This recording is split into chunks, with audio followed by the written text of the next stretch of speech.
kusema juu yako, eti kuna kitu hani umenifanyia.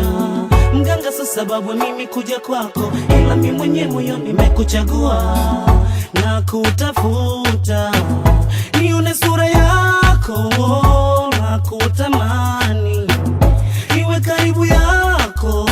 Kama ni gari ndo mapenzi yawe taiti, imbidogi mami nishalinunua. Kama salamu hani wa ukinimisi ni vipe mimi nitakupigia na kutafuta nione sura yako na kutamani iwe karibu yako.